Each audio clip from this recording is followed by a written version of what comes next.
श्रीराम जय राम जय जय राम, श्रीराम जय राम जय जय राम। 23 जून, हेतू शुद्ध ठेवावा। मनुष्याने शुद्ध हेतू ठेवण्याचा प्रयत्न करावा। हेतू शुद्ध असला की स्वाभाविकच कृती त्याला अनुरूप होऊ लागते आणि प्रगतीला मदत होते। हेतू हा विहिरीत असणाऱ्या झऱ्याप्रमाणे आहे। झरा गोड पाण्याचा असला म्हणजे विहिरीचे पाणी स्वाभाविकच गोड असते।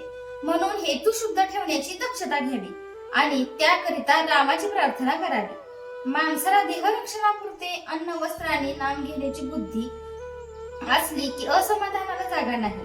नको दैन्यवाणी जिने भक्ती उणे हेच रायाजवळ मागावे। पर्व काळात भगवंत कामधेनूचा अवतार घेऊन येतो। जे ज्याला पाहिजे ते तो देतो। पर्व काळात सज्जन तसे दुर्जनही आपली कामे करून घेतात। जारण मारण ही देखील पर्व काळात शीघ्र साध्य होतात। आपण मात्र भगवंताचे कसे व्हावे हे पाहावे। शुभेच्छा धरावी, भावना जागृत करावी, काहीही कर, पण भगवंता तुझा विसर पडू देऊ नकोस असे भगवंताजवळ मागावे। आजवर कळत न कळत जे पाप झाले असेल ते नाहीसे कर, पुढे पुन्हा नाही करणार असे म्हणावे, म्हणजे मागणी पापे नष्ट होतात। ज्याला विषयाची गोडी असते त्याला नाही परमार्थाची गोडी लागत। नरकातल्या किड्यांना नाही किळसेत। विषयी लोक प्रपंचात रंगून जाऊन साधू संतांची निंदा करतात। त्यांना मीच काय तो एक शहाणा मोठा असा अभिमान असतो, पण त्यांच्यापेक्षा लक्षावधी शहाणे आणि श्रीमंत जगात आहेत हे ते जाणत नाहीत। ते खालच्या लोकांकडे पाहतात आणि त्यांच्याहून मी श्रेष्ठ आहे असे म्हणतात। माझे चुकते आहे एवढे कळले तरी चालेल। विषय लोकांना मला कुठे दुःख आहे असे वाटते, पण दारूप्रमाणे विषयाची धुंदी उतरली म्हणजे पश्चाताप होतो।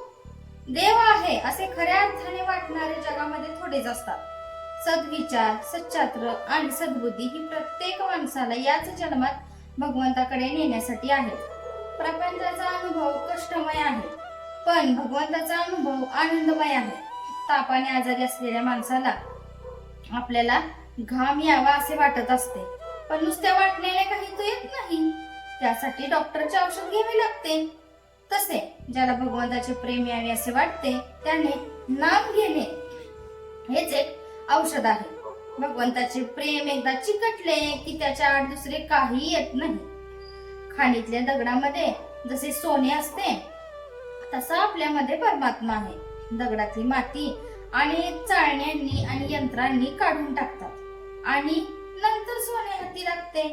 त्याचप्रमाणे अनेक वासना नष्ट झाल्यानंतर परमात्मा आपल्या हाती लागतो आणि मीपणाने मेल्यानंतर शेवटी परमात्मा प्रकट होतो।